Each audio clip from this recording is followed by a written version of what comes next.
Bismillahirrahmanirrahim. Alhamdulillah wassalatu wassalam ala Rasulillah wa ala alihi wa sahbihi wa man walah.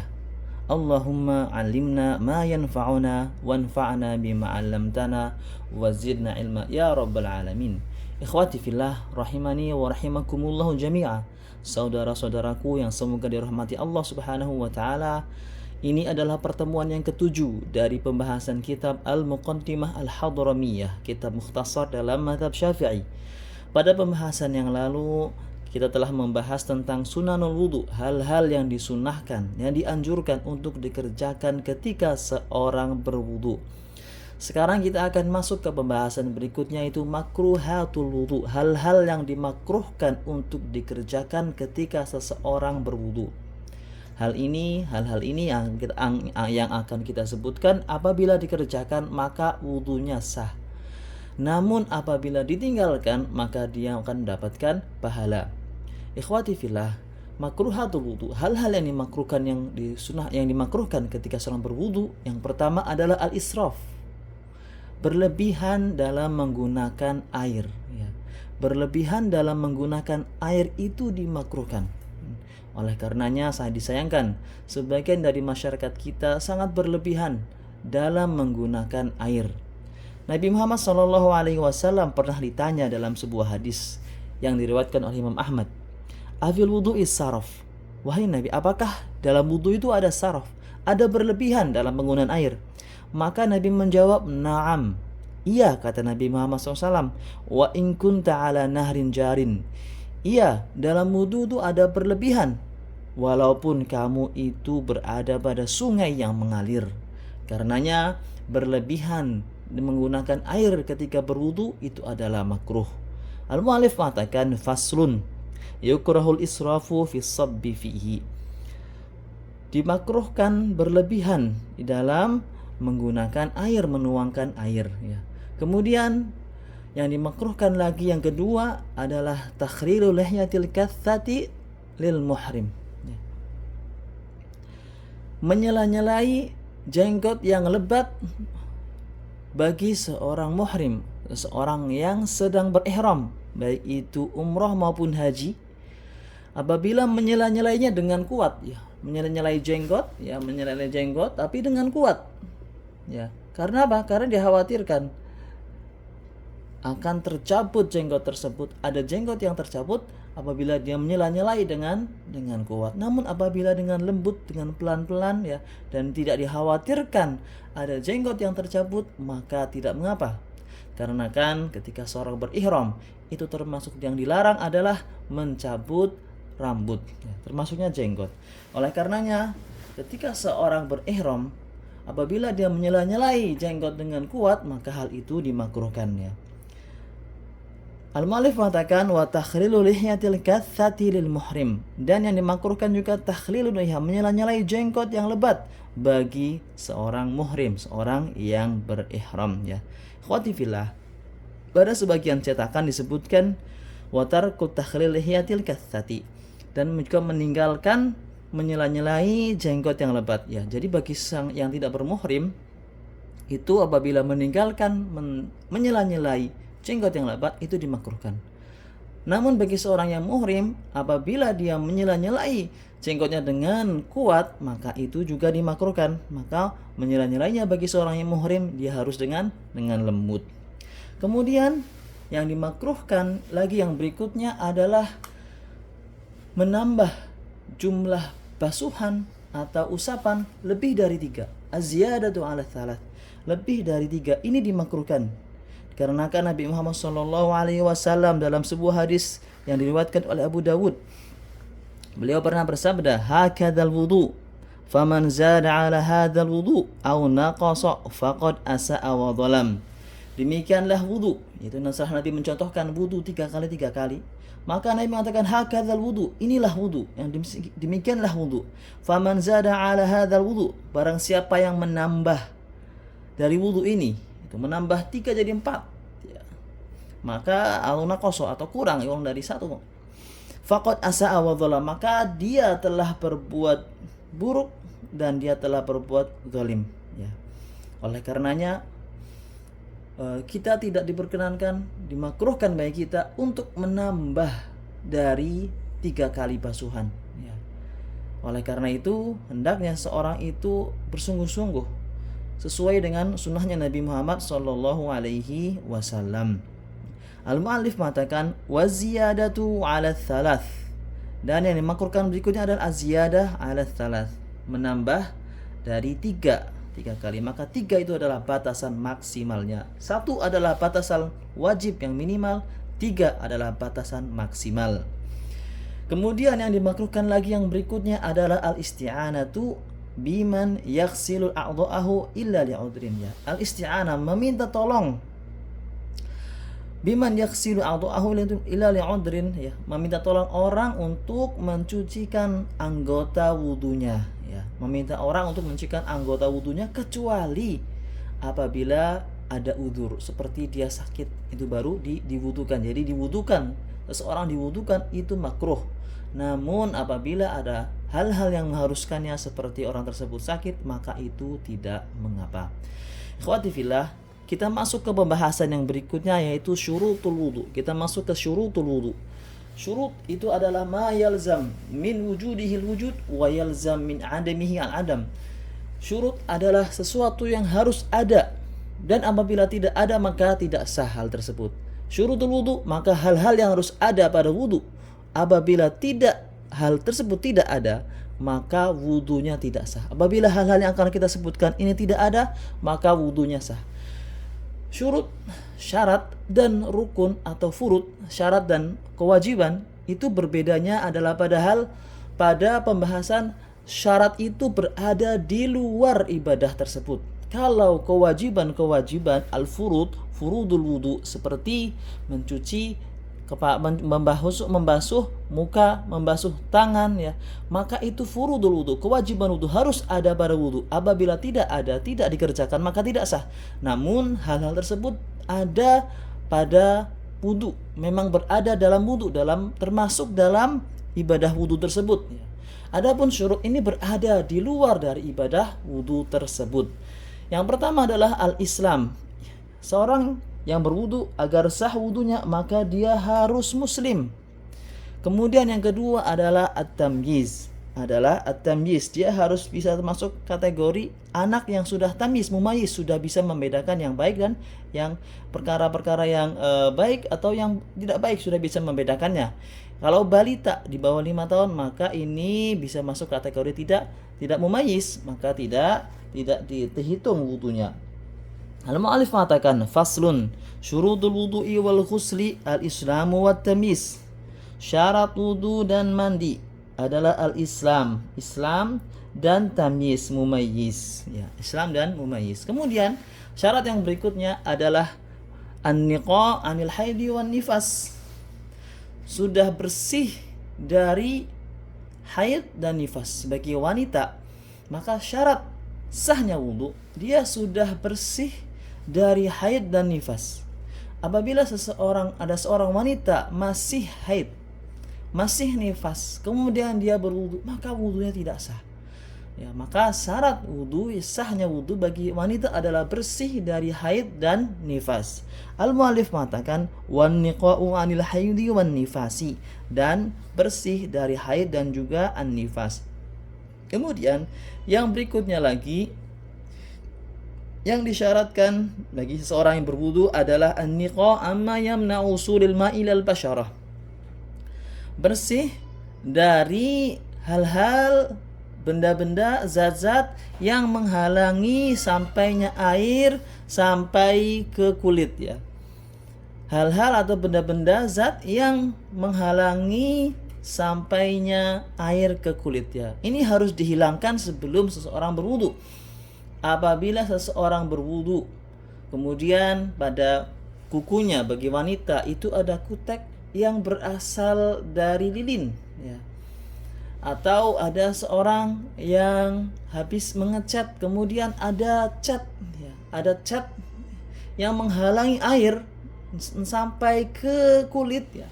Maka ini harus dihilangkan dulu sebelum seseorang berwudu. Al-Mu'allif mengatakan wa amma yamna'u usulal ma'i ilal basyarah, dan juga harus menghilangkan, bersih dari hal-hal zat-zat benda-benda yang menghalangi sampainya air sampai ke kulit. Kemudian syarat yang berikutnya adalah al-ilmu bi fardiyatihi. Seseorang itu mengetahui kewajiban wudu, yaitu dengan dia tidak meyakini salah satu kewajiban wudu, furudul wudu yang 6 itu sebagai sunnah. Semisal ada seseorang yang meyakini bahwasanya membasuh muka itu sunnah, maka ketika dia berwudu maka tidak diperbolehkan seperti ini.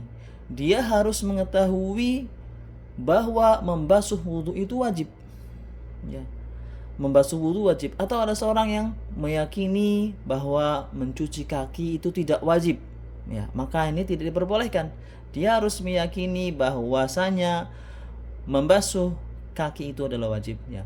Bagaimana jika seorang tidak bisa membedakan mana yang wajib, mana yang sunnah, dan dia menganggap semuanya itu harus dikerjakan, ya. Dari mencuci telapak tangan sampai akhir dia meyakini itu semua harus dikerjakan, maka hal ini tidak mengapa. Ya. Al-Mu'allif mengatakan wal ilmu bi fardiyatihi. Syarat yang berikutnya adalah al-ilm. Dia mengetahui kewajiban wudu. Wa alla ya'taqida fardan min furudihi sunnah. Dan dia tidak meyakini sebuah kewajiban dari kewajiban wudu itu sebagai sunnah, ya. Dia tidak meyakini sebuah kewajiban dari kewajiban wudu sebagai sunnah. Oleh karena itu pentingnya seorang mempelajari ilmu syariat. Termasuk di antara yang pertama adalah mempelajari bagaimana seseorang itu bersuci, berwudu, ya. Ini salah satu ilmu yang dibutuhkan oleh setiap orang. Kemudian syarat wudu yang berikutnya adalah air yang digunakan haruslah air yang suci dan mensucikan. Airnya harus suci dan mensucikan, yang sudah kita pelajari di awal pembahasan tentang jenis-jenis air. Al-Mu'allif mengatakan wal ma'ut tahur, dan airnya suci. Kemudian juga air tersebut harus mengalir pada anggota badan. Harus mengalir yajri 'alal 'adwi. Harus mengalir pada anggota badan. Jadi semisal kalau kita menggunakan semprotan hanya berada di atas kulit saja, airnya tidak mengalir hanya karena tipis, ya, maka tidak diperbolehkan. Airnya harus mengalir, ya, harus mengalir di anggota wudu. Al-Mu'allif mengatakan wa an yujriyal ma'a 'alal 'udwi, dan harus mengalirkan air pada anggota wudunya. Kemudian syarat yang berikutnya, syarat yang terakhir yang disebutkan oleh mu'allif, ini syarat khusus bagi seseorang yang terus-menerus berhadas. Semisal seorang yang memiliki terus-menerus keluar air kencingnya walaupun sedikit-sedikit, tetes-tetes, ini ada sebut dengan salisul baul, ya. Maka bagi orang yang demikian dan yang semisalnya, maka dia harus berwudu ketika setelah masuk waktu. Dia harus berwudunya kapan? Ketika setelah masuk waktu sholat. Jadi sudah azan baru berwudu. Ini bagi siapa? Bagi daimul hadats, orang yang terus menerus berhadas, ya. Al-Mu'allif mengatakan wadukhulul waqti, dan sudah masuk ke waktu lidaimil hadats, ya. Lidaimil hadats. Kemudian juga masuk yang diharuskan bagi seorang yang memiliki penyakit terus menerus keluar hadas, dia harus al-muwalah. Harus muwalah, syaratnya harus muwalah terus menerus, yaitu ketika berwudu tidak berhenti pada satu anggota badan kemudian meninggalkan yang berikutnya sampai kering, tidak. Dia harus terus menerus berurutan. Dan juga antara wudunya dia dengan sholatnya dia tidak terpaut waktu yang lama, ya. Ini bagi seorang yang memiliki penyakit salisul baul. Ikhwati fillah, kita masuk ke pembahasan yang berikutnya, yaitu pembahasan tentang mengusap sepatu, mengusap khuf. Kita telah menyelesaikan pembahasan tentang makruhat dan juga syurutul wudu. Sekarang kita masuk ke pembahasan mengusap al-khuf. Al-khuf itu adalah yang digunakan di kaki, yang digunakan untuk menutup kaki, atau dalam bahasa kita bisa digunakan dengan sepatu ya, sepatu yang menutupi kaki. Ikhwati fillah, Nabi Muhammad SAW pernah dalam sebuah safar itu tidak mencuci kakinya, namun mengusap sepatunya, mengusap khufnya. Disebutkan dalam hadis Hudzaifah bin Yaman radhiyallahu anhuma bahwasanya beliau mengatakan, kuntu ma'an Nabi sallallahu alaihi wasallam fabala fataghadda wa masaha ala khuffaihi. Aku dulu bersama Nabi Muhammad sallallahu alaihi wasallam. Beliau buang air kecil kemudian berwudu ya, wa masaha ala khuffaihi, dan beliau mengusap pada dua khufnya, pada dua sepatunya. Sehingga ikhwati fillah, mengusap sepatu, mengusap khuf ketika berwudu itu hukumnya jaiz, boleh. Walaupun dalam mazhab Syafi'i yang utama adalah mencuci kaki. Namun apabila dia ingin mengusap khufnya itu diperbolehkan ya. Kecuali pada kondisi air yang sangat sedikit dan tidak cukup digunakan untuk mencuci kaki, maka ketika itu wajib untuk mengusap di atas dua khufnya.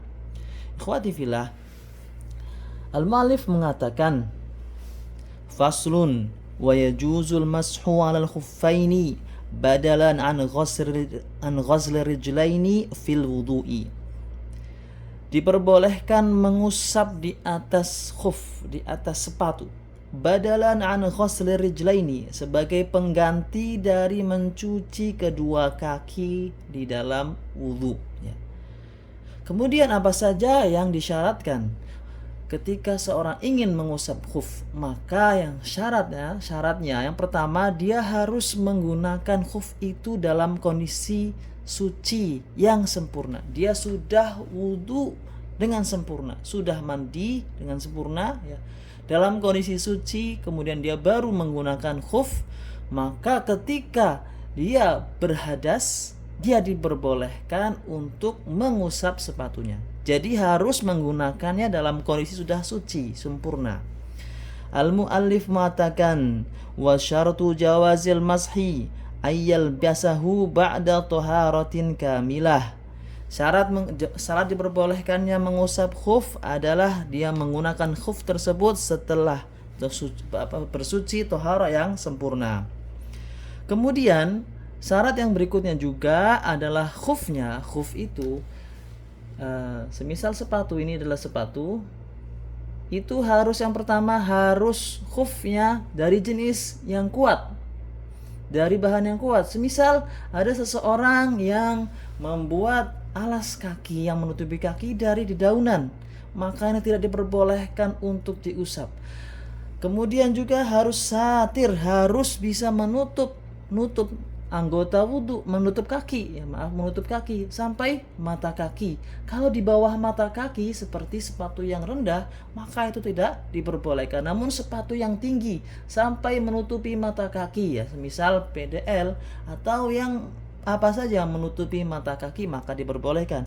Kemudian syarat yang berikutnya adalah khuf tersebut haruslah bisa menahan dari air, bisa digunakan juga untuk berjalan ya.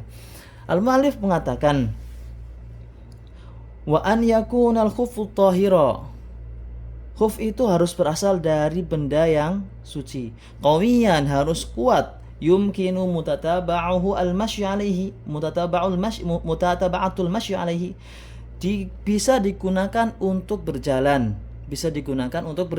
Kalau semisal dari bahannya dia membuat dari daun, kemudian digulungkan, dilipatkan kaki, itu tidak diperbolehkan. Kemudian al-mu'allif mengatakan, wa an yakuna al-khuffu tahiran qawiyan yumkinu mutataba'atul mashy alaihi lil musafiri lil hajah ya. Kemudian juga yang berikutnya adalah satiran li mahallil khusri la min al-a'la. Dia menutup mahal khusri ya, harus menutup dari ujung kaki sampai ke mata kaki dari atasnya. Kemudian yang berikutnya mani'an linufudil ma'i min ghairil kharzi ya. dia harus bisa menahan jalannya air min ghairil kharazi, tanpa ada lubang-lubang di khuf tersebut ya. Kemudian yang berikutnya adalah tentang berapa batasan waktunya. Maka bagi seorang yang mukim, batasannya dia boleh mengusapnya adalah sampai 1 hari 1 malam. Lebih dari itu dia harus melepasnya. Bagi musafir 3 hari 3 malam. Kapan dimulainya? Dimulai dihitungnya adalah setelah dia berhadas. Al-Mu'alif mengatakan wa an yanzi'ahul muqimu ba'da yaumin wa lailatin. Dan seorang mukim itu harus melepas khufnya dan mencuci kakinya apabila dia ingin berwudu ba'da yaumin wa lailah, setelah 1 hari 1 malam. Wal musafiru safara qasrin ba'da 3 ayamin bilayaliha. Dan musafir dengan safar yang diperbolehkan qasar itu setelah 3 hari 3 malam. Wabtida'ul muddati minal hadathi ba'dal lubsi. Dan muddahnya dimulai adalah ketika dia berhadas. Jadi setelah berhadas itu baru dihitung 1 hari semalam bagi orang mukim, 3 hari 3 malam bagi musafir. Fa in masaha hadaran thumma safara au aqasa atamma mahsa muqimin. Apabila seorang itu mengusap ketika dia sedang tidak bersafar, kemudian dia bersafar, atau kebalikannya, dia mengusap ketika safar kemudian dia berdiam di suatu tempat, atamma mahsa muqimin, maka dia menyempurnakan mashu yang jenis yang mukim, yaitu 1 hari 1 malam. Wa yusannu masu a'lahu wa asfalihi, ya. Dan disunahkan dalam mazhab Syafi'i itu mengusap atas dan bawahnya. Khututan marrah, kemudian dengan cara mengkhutut, menggaris seperti ini, dan marrah 1 kali saja. Wal wajibu, dan yang wajib itu mashu adna syai' min a'la. Yang wajib adalah mengusap di atas, sebagian atasnya itu adalah bagian yang wajib untuk diusap ketika seseorang mengusap khuf. Demikian yang bisa disampaikan pada kesempatan kali ini. Subhanakallahumma bihamdika asyhadu an la ilaha illa anta astaghfiruka wa atubu ilaik. Wassallallahu ala nabi Muhammad wa ala alihi washabihi ajmain.